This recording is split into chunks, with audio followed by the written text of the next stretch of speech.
Donc j'ai postulé pour un job à Miami. Tu t'es mariée à quel âge? 22. Je devais quitter les États-Unis dans les 8 jours. Mon monde qui s'écroule, clairement. Et au même moment, je te voyais tout le temps sur mon Insta. Elle est chiante, elle est chiante. Puis je voulais lancer des créas, plus des ads par moi-même. C'était aussi bancal. C'est beau, en plus le branding, les couleurs. J'aurais mis 4 ans à le faire toute seule. Décembre, je pense que j'étais dans les alentours de 5500. C'est très bien. Si on m'avait dit au mois de juillet que j'allais vraiment concrétiser ce truc, j'aurais pas cru.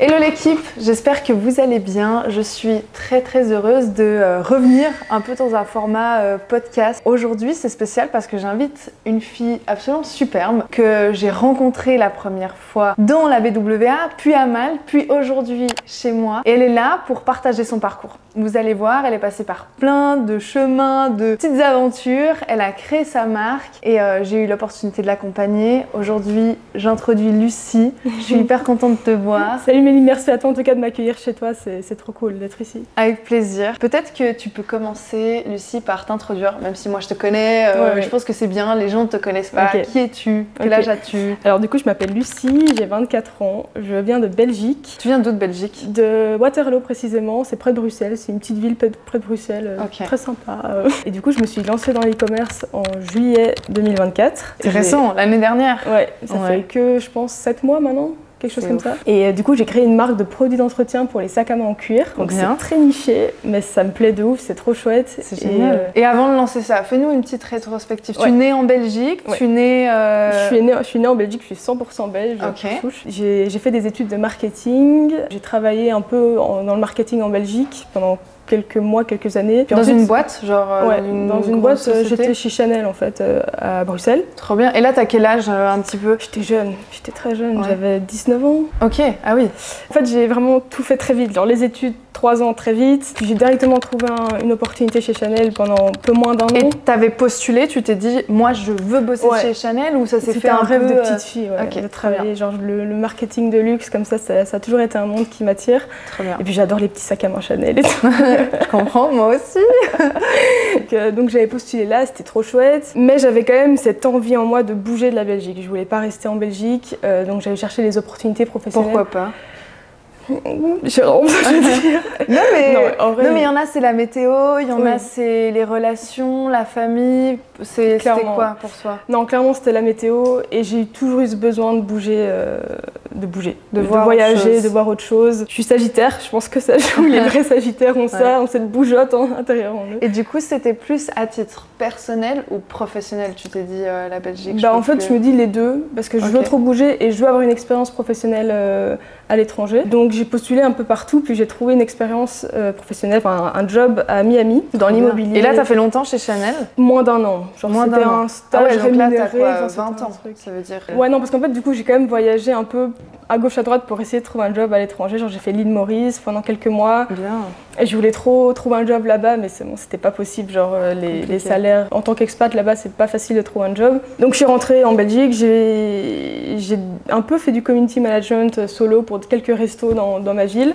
Ça c'était chouette, petit job comme ça par-ci par-là, mais je voulais vraiment quelque chose de plus concret à l'étranger. C'était vraiment mon objectif. Donc j'ai postulé pour un job à Miami dans l'immobilier. Donc l'immobilier, ça a toujours été un secteur que j'ai adoré. Ma maman est dans l'immobilier, j'ai fait mon travail de fin d'études sur une agence immobilière. Enfin, j'adore l'immobilier, mais l'immobilier un peu chic haut de gamme, tu vois. J'aime bien les belles maisons. C'est pas ce qui manque, hein. Dans certaines villes, tu peux faire de l'immobilier de luxe. Donc toi, t'avais quand même envie de rester dans un concept plus luxueux. Ouais, j'ai toujours été attirée par ce monde un peu des choses haut de gamme. Que ça c'est Chanel, la marque haut de gamme, et puis l'immobilier haut de gamme, ça m'a toujours plu aussi. J'ai été contactée par une entreprise, une agence immobilière à Dubaï.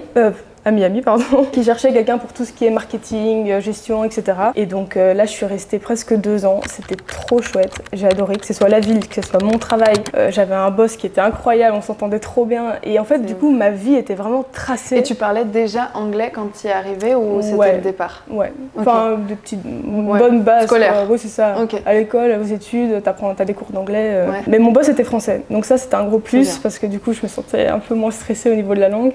Et donc, ma vie était vraiment vraiment tracé là-bas. Genre, j'étais Toi, sûre. tu t'es dit, genre, je vais à Miami, je fais de l'IMO. Tu te voyais, genre, faire ta life à Miami. Ouais. Et là, tu vas toute seule à Miami? Ouais, je vais toute seule à Miami. Mon copain voulait trop me rejoindre aussi, sauf qu'il n'avait pas de visa. Parce que du coup, moi, j'avais un visa, mais pas lui.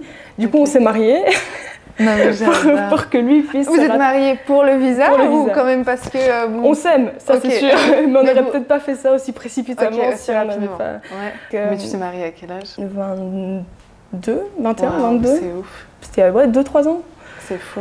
Mais on était ensemble quand même depuis un petit temps moment. aussi. Genre depuis mes 18 ans, je suis en couple avec lui, donc depuis un petit temps. Ouais, c'est bien, ok. Et donc on s'est mariés, on s'est tous les deux cassés là-bas. On avait un super appart, une qualité de vie incroyable. J'avais une bande de copines incroyables. Vraiment, cette ville incroyable. Tu t'aimerais trop, je suis sûre. Et moi, ça me fait peur parce que j'ai l'impression avec tout ce qui se passe à Miami, Hollywood, il y a beaucoup de camés, de trucs qui se passent. Non? Enfin, Los Angeles, c'est un peu plus chaud. Ouais, ok, Miami. Los Angeles. Oui, Ouais, alors c'est Los Angeles, c'est un peu plus Los chaud. Angeles que Miami. Mais Miami, c'est super tranquille, c'est hyper safe. Ouais. Non, c'est trop chouette. Et là-bas, tu trouves ton bonheur, t'es dans une belle boîte. Ouais. Tu kiffes. Vraiment dans le centre de Miami, dans une tour. Enfin, mon bureau était vraiment trop bien situé. Enfin, il y avait tout qui était trop bien. Les étoiles étaient super alignées là-bas.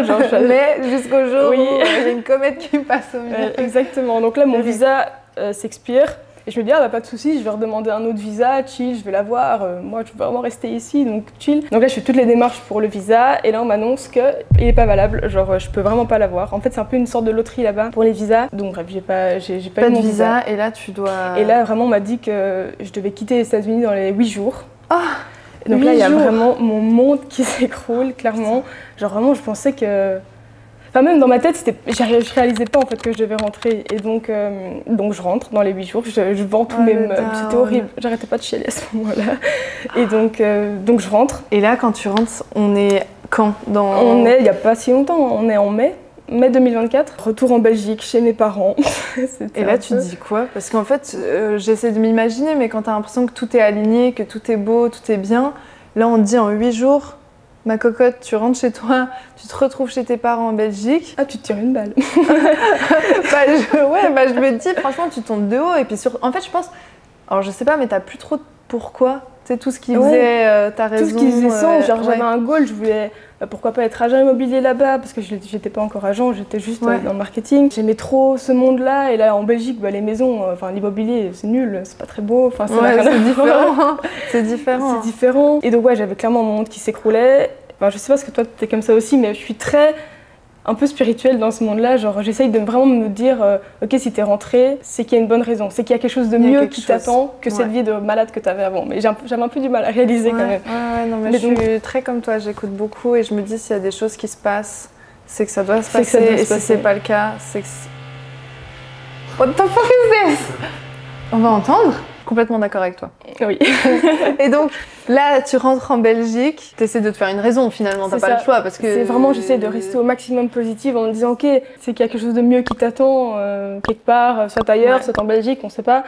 Et donc je me suis vraiment beaucoup remise en question, j'ai pris un petit bloc-notes, j'ai noté qu'est-ce que je voulais faire de ma vie, etc. Enfin vraiment, j'ai un peu tout remis en question finalement. Et au même moment, je tombais souvent dans mon feed Instagram, toutes tes vidéos tombaient dans mon feed Instagram. Et c'est vrai que l'e-commerce, j'y avais beaucoup pensé aussi auparavant. J'ai mon copain qui en a fait, j'ai des copines qui ont un peu touché aussi à l'e-commerce et c'est quelque chose qui me plaît. Enfin, l'aspect marketing de l'e-commerce me plaît. Tu faisais déjà du marketing, de la com, donc tu étais familière avec le modèle. C'est ça. Ok.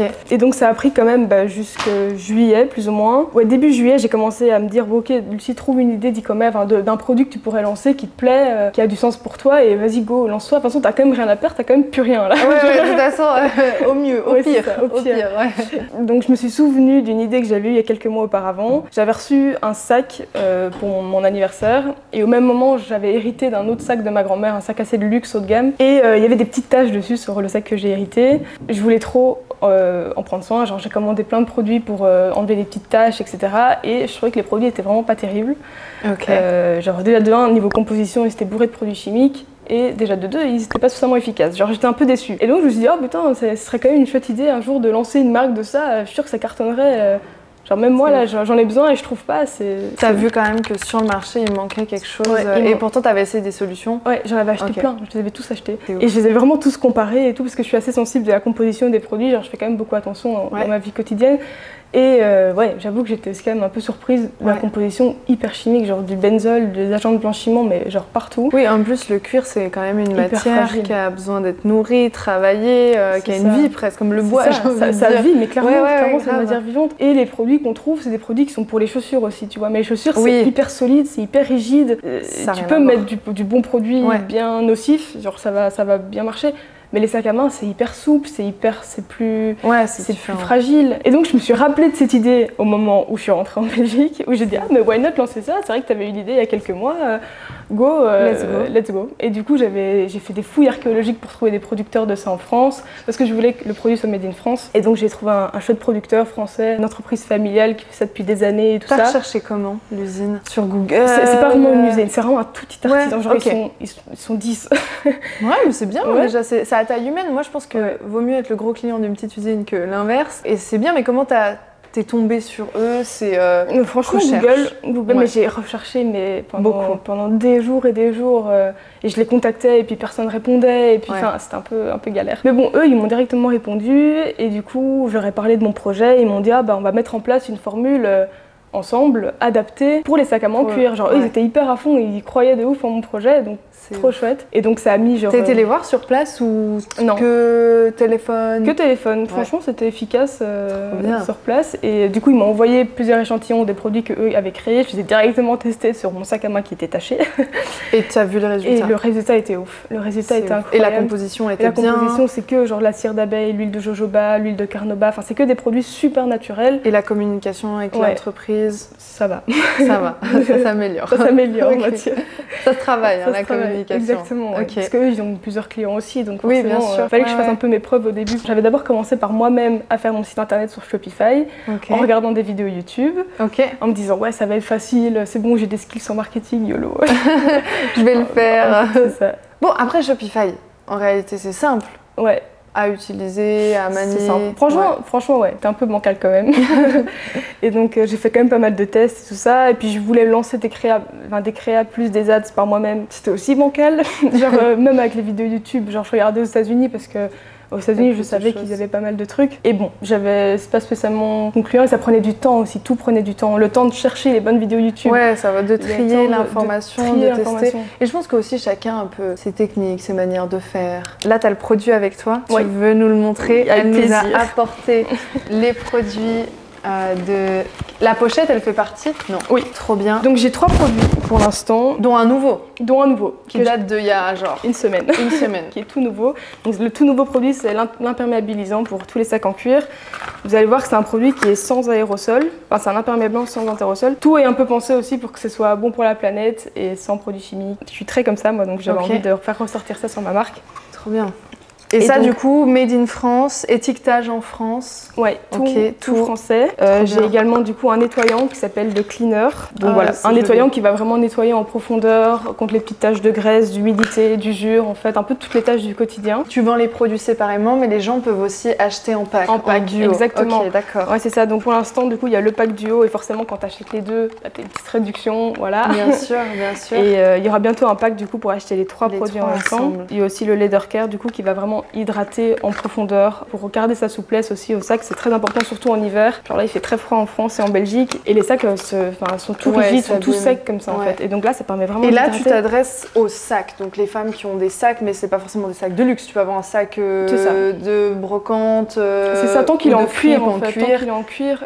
C'est bien, et ceinture, chaussures tu peux aussi? Chaussures tu peux aussi, en fait c'est pour tous les cuirs, il y a même quelqu'un qui m'a demandé oui je peux mettre sur mon canapé. Alors oui on peut mais c'est juste que c'est petit flacon. Oui, mais bon tu peux quand même. Non mais c'est génial. Donc tout vient dans cette pochette. Ouais, avec un petit gant. Luxurycare.fr. Ouais, un petit gant d'application qui permet d'appliquer plus facilement du coup les produits sur les sacs en cuir. Tu peux voir, ça a l'air tout doux. C'est tout doux. Ah ouais, c'est trop bien avec la petite étiquette et tout. Ouais. Non mais génial. Et j'ai des super bons retours aussi, ça c'est trop cool. C'est beau, en plus le branding, les couleurs. T'es fière de ton produit? Ouais, franchement je suis trop fière. C'est vraiment ce que j'imaginais en fait. C'est un produit spécialement conçu pour les besoins des sacs en cuir. Donc ça c'est hyper rassurant. Quand t'as un sac un peu de luxe, t'as pas spécialement envie d'acheter le produit pour les canapés. Donc ça c'est quelque chose qui est rassurant. Et en plus, je trouve que ça retrace vachement tout ce que t'as dit que t'aimais, le luxe, la maroquinerie, le côté de créer sa marque, le marketing.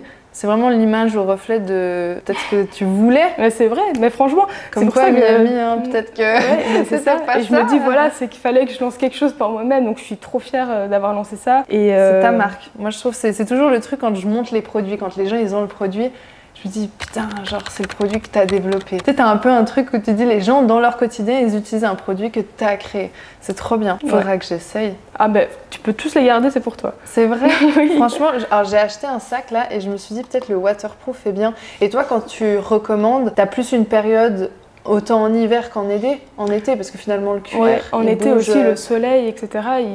Déjà, ne jamais mettre un sac en plein soleil, ça peut vraiment le décoloriser en fait, c'est assez mauvais. Et en fait, les produits sont un peu pour toute l'année. Hein. Genre là, même le waterproofer, quand tu es à la plage, pour éviter les taches de sel sur ton sac.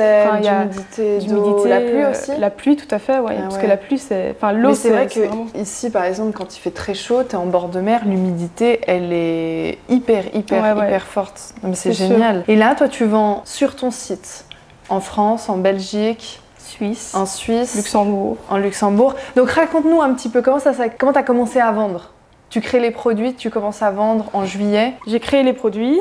Ils sont arrivés genre plus ou moins mi-juillet, fin juillet chez moi pour que je puisse les tester parce que bon, je voulais pas commercialiser. Parce que toi, tu es rentrée dans la BWA le 18 juillet oui, tout à fait. 2024. Tout à fait. Et donc, au début juillet, j'avais un peu essayé de faire ça par moi-même.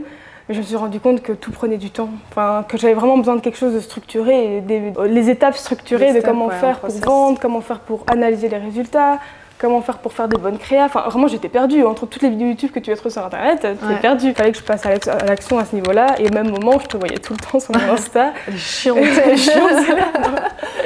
Moi, je me souviens de ton ascension, je pense, du premier appel jusqu'à aujourd'hui.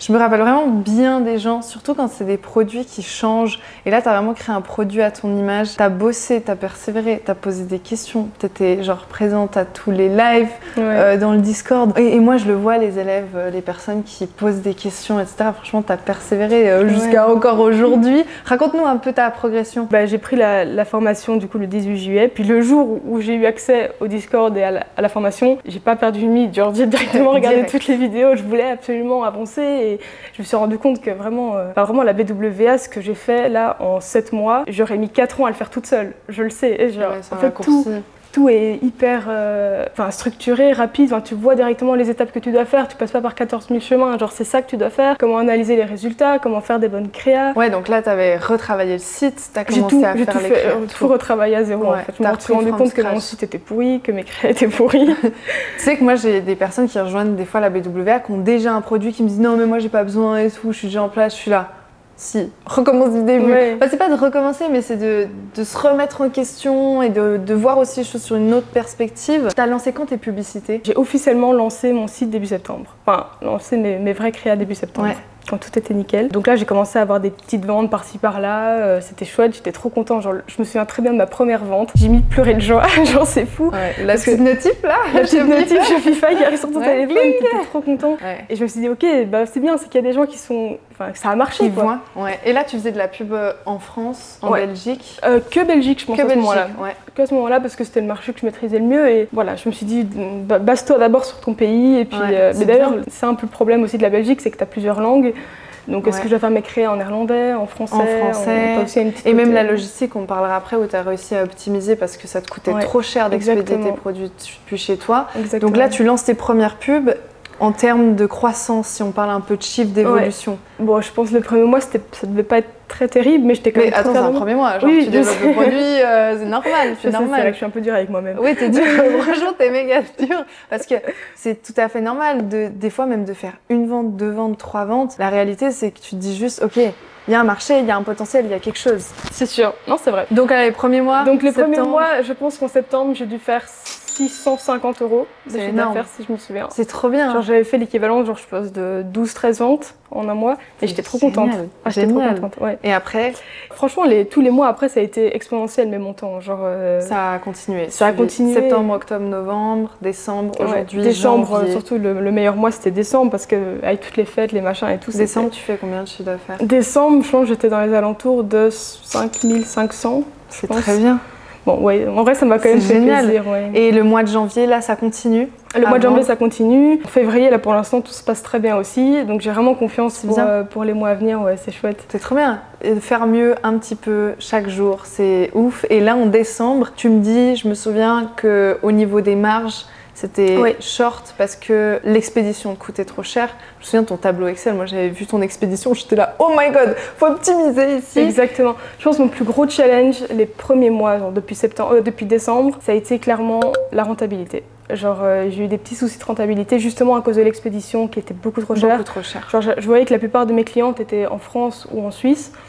Et envoyer un produit de Belgique vers France ou Suisse, ça coûte tout de suite genre beaucoup plus cher. 13-14 €. C'est normal. C'est normal. En plus, je voulais vraiment offrir la livraison parce que je trouve que c'est important. Tu augmentes l'expérience client et en vrai, c'est tout à ton honneur et je pense que c'est bien d'offrir la livraison et c'est surtout bien d'optimiser. Du coup, je t'ai mis en contact avec un partenaire de la BWA et là, tu as pu optimiser. Et là, c'était incroyable. Ok, raconte.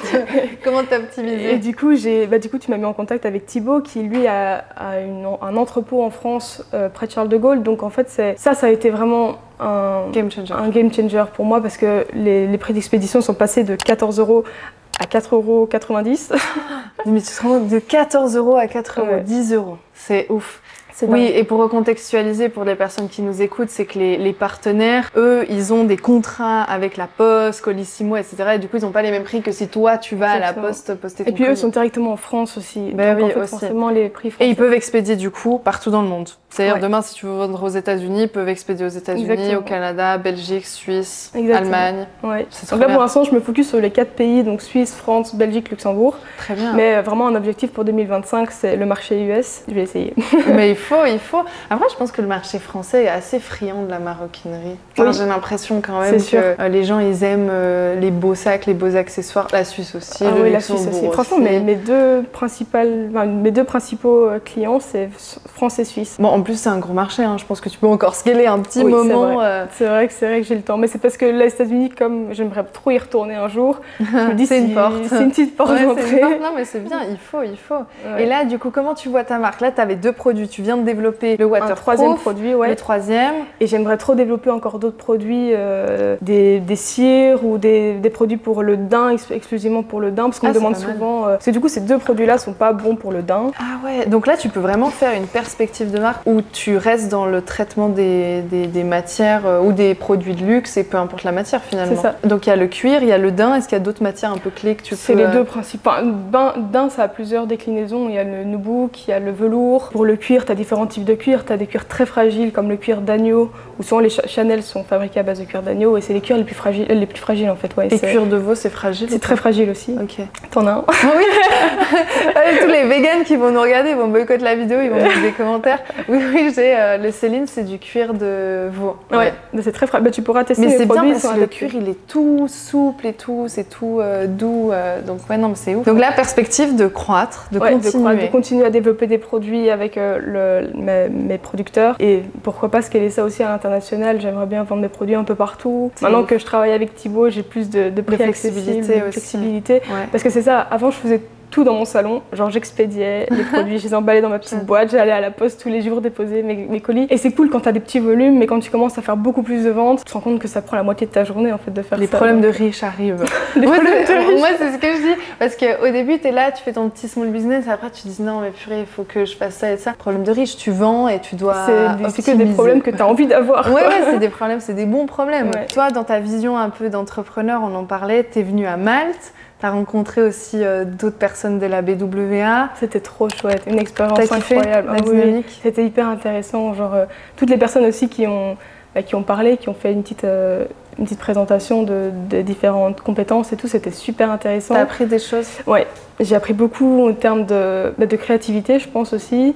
Beaucoup d'analyse. Genre moi, je pense que mon pire truc, le truc que je déteste faire, c'est analyser les résultats. Ouais. Et donc là, ça a permis vraiment de comprendre, de débloquer mes trucs et de rencontrer surtout des gens. En fait, je pense que c'est ça, de voir les gens. Pas seul, de dire purée, les gars, on est un peu tous dans le même bateau et dans la même aventure. Ça, c'était trop chouette. De voir aussi quand tu avais interviewé Julie, ouais.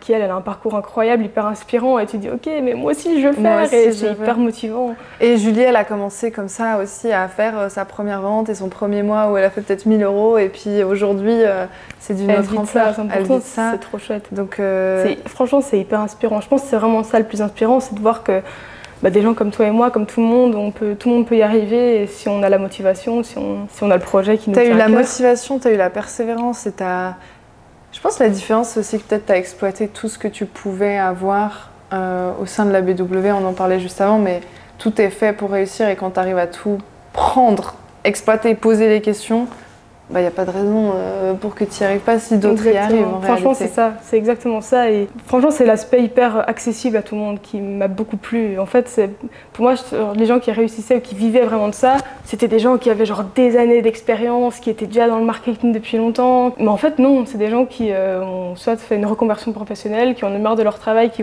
se sont lancés là-dedans. Des gens qui avaient juste une idée, un produit en tête, hop, ils l'ont lancé sans vraiment savoir comment, quoi faire, mais voilà, ils l'ont fait. Enfin, c'est hyper inspirant. Et là, du coup, Miami, ça reste dans tes projets, l'immobilier? L'immobilier moins, du coup, parce que forcément, maintenant que j'ai créé ça, je comprends mieux maintenant pourquoi l'univers m'a vraiment fait rentrer en Belgique. Pour faire ça, peut-être que faire ça à Miami, ce serait incroyable, ce serait le combo parfait. Et on disait, du coup, la France aussi, peut-être que les étrangers, ils aiment bien acheter en France, et c'est un peu ce côté luxe de produits français. Il y a beaucoup d'étrangers qui achètent mes produits, je pense qu'ils sont basés, du coup, en France ou en Suisse.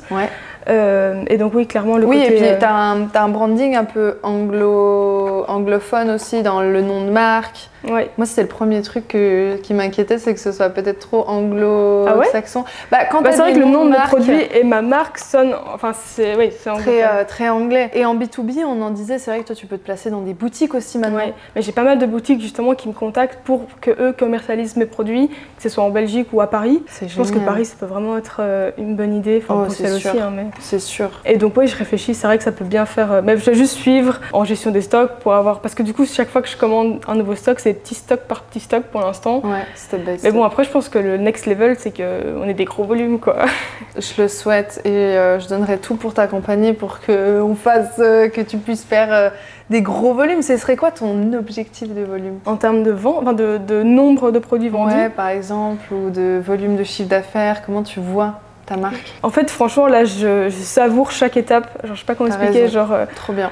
Mon objectif, forcément, c'est vraiment de grandir. Mais t'es dans le moment présent. Je profite aussi de chaque étape. Genre là, pour l'instant, je fais entre 5 000 et 6 000 euros de chiffre d'affaires et je suis trop contente par rapport à ce que je faisais mes premiers mois. Mais après, c'est vrai que j'aspire à grandir et à atteindre, je sais pas, des montants que je pense même pas faire maintenant, mais genre... Tu vas, je suis certaine. Mais c'est bien de profiter le moment présent. Et je le vois dans l'entrepreneuriat, souvent tu penses à après, tes objectifs, t'es toujours dans T'es jamais satisfaite aussi. Ouais, exactement. Non, mais là, franchement, je suis trop satisfaite. Et surtout les retours aussi que je reçois. T'as des bons retours? J'ai des super bons retours. Et ça, c'est super motivant aussi. C'est ça qui me pousse aussi à me dire, ok, je fais pas ça pour rien. Genre, les gens, ils sont vraiment contents. Les gens, c'est ce qu'on revient, quand les gens ils utilisent ton produit, qu'ils sont satisfaits, ça fait... une autre dimension. Tu te dis, purée, c'est dans la vraie vie. Surtout quand tu fais ton site, tu fais tes pubs, t'as un truc assez virtuel et quand t'es dans la vraie vie, tu vois les gens utiliser, c'est une autre dimension. Franchement, c'est la dimension du réel, hein, j'ai envie de dire. Mais non, c'est ça que c'est franchement très motivant, les retours. Et savoir que j'ai pas été toute seule à trouver qu'il manquait un produit comme ça sur le marché. Genre les retours, c'est ah oui, j'ai aussi testé telle ou telle marque.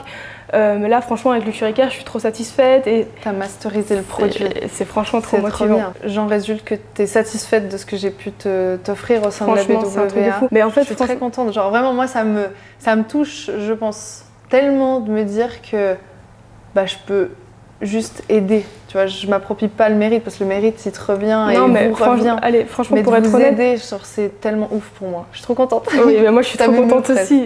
Putain, c'est trop cool. Je suis trop contente aussi et c'est vrai que c'est ce que je disais au début de l'interview. La BW a permis de vraiment avancer beaucoup plus rapidement que si j'avais fait tout ça solo, ça c'est sûr. Trop bien. Et tout était hyper bien clair. J'avais une question, on me répondait directement. Enfin, ta team, elle est super au taquet pour ça. Et donc c'est trop chouette. Et je pensais que de base, la formation était un peu plus branchée sur des produits peut-être en dropshipping ou etc. Donc j'avais un peu peur qu'on ne sache pas vraiment m'aider sur les produits qui sont made in France. Mais au final, je suis hyper bien m'aider sur toutes les étapes, sur toutes... Genre même que ce soit du coup l'expédition qui était chez moi en Belgique avec le contact de chez Thibaut.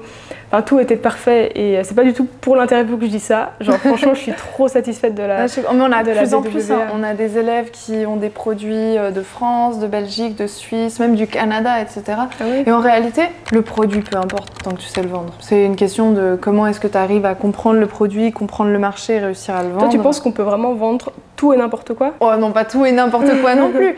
Mais je pense clairement que... En fait, pour moi, le produit parfait, c'est l'objectif. C'est vraiment, tu te dis, ok, c'est le cap, je veux un produit parfait.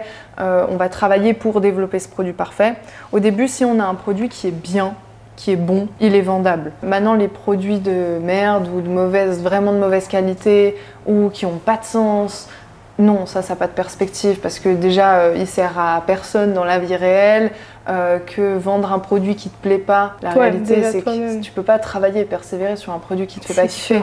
Donc pour moi c'est la première chose, c'est vendre un produit, en tout cas dans une niche, dans un concept qui te fait vibrer. Et quand il y a tous ces facteurs, là oui les voyants ils sont ouverts. Si on voit que ça se vend, qu'il y a de l'attraction et que le produit n'est même pas parfait, tu as quelques ventes et t'es pas forcément dans une bonne rentabilité, mais si tu crées le produit parfait derrière, ça peut que aller mieux. En vrai, quand tu vois Apple, ils n'ont pas créé des iPhones comme ça du jour au lendemain. Donc je pense que c'est qu'une question d'évolution. Oui. Après non, les produits, il y a des produits de merde, hein, on va pas se cacher. Bah oui, il y a quand même des produits, je pense, qui sont pas ouf, globalement. Aujourd'hui, avec tout le chemin que tu as parcouru, à l'instant T, si on parle du moment présent, comment tu te sens ? Je me sens vraiment fière de moi, de ce que j'ai pu accomplir. Je pensais que c'était... Enfin, si on m'avait dit au mois de juillet que j'allais vraiment concrétiser ce truc qui était juste une idée un peu comme ça, j'aurais pas cru. Franchement, je me sens très fière de moi en fait, de me dire que j'ai vraiment créé ça toute seule, que j'ai pu faire... Genre l'idée que j'ai eue il y a quelques mois avec le sac à main que j'ai reçu de ma grand-mère est vraiment concrète maintenant et il y a des gens qui l'achètent, il y a des gens qui me donnent des super retours. C'est ma plus grande fierté et je me sens trop fière de moi. Et ça, c'est une des plus belles choses, je pense. On en tirera du coup de cette interview persévérance, aventure, de croire aussi que rien n'est figé parce que tu as passé d'un parcours où tu disais que ça allait être comme ça et en réalité ça s'est passé autrement. La fierté, c'est bien de se dire qu'on est fier et je pense que c'est important de reconnaître d'être fier de soi. C'est pas du tout de l'égocentrisme et tout, c'est genre juste tellement bien de se dire putain, I did it quoi, je l'ai fait. Ouais, c'est chouette. Ouais, non, je suis franchement Lucie, est-ce que tu as un mot de la fin pour les personnes qui veulent, par exemple, qui nous regardent, filles, garçons, c'est égal, qui veulent se lancer, qui hésitent, qui ont potentiellement un produit, ou qu'est-ce que tu leur dirais ? Moi, je dirais que l'étape la plus difficile, c'est de se lancer.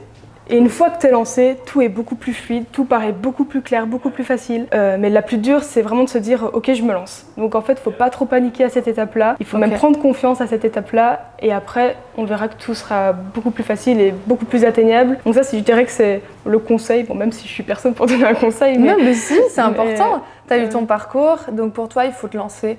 Et une fois que t'es dans l'eau, t'apprends à nager quoi. Exactement, mais c'est vraiment ça. Je trouve que c'est vraiment l'étape la plus difficile, c'est juste se dire ok, bah là j'investis dans une formation, je crée mon site, je lance mes pubs. Enfin, c'est vraiment les premières étapes du truc qui sont les plus difficiles. Mais une fois que t'es lancé, une fois que t'as les premiers résultats, tout s'enchaîne. Tout s'enchaîne. Ah, ouais. Bah, c'est trop bien, je pense que c'est un bon mot de la fin. Moi je retire vraiment des belles choses, j'espère que toute personne qui nous écoute ici retienne des belles choses aussi. Et puis bah, je te dis merci Lucie. Bah, un grand merci à toi Méline, franchement sans toi ça aurait été beaucoup plus compliqué, ça c'est sûr. Bah, merci pour ton retour, merci à toute l'équipe aussi de la BWA qui a contribué aussi à ton parcours. Je suis vraiment fière, je suis trop heureuse. Et on donne le lien dans la bio YouTube. Bah, avec plaisir. Je vous donne deux choses du coup l'équipe dans la bio. Son site, si vous voulez aller voir, si vous avez des sacs, ceintures, chaussures en cuir, super. Franchement, merci Lucie. Et je vous donne aussi le lien de la masterclass qui est juste en dessous. Si tout d'un coup vous voulez réserver un appel avec mon équipe. Et puis voilà, merci encore. Merci Méline, bonne journée à tous. Bye.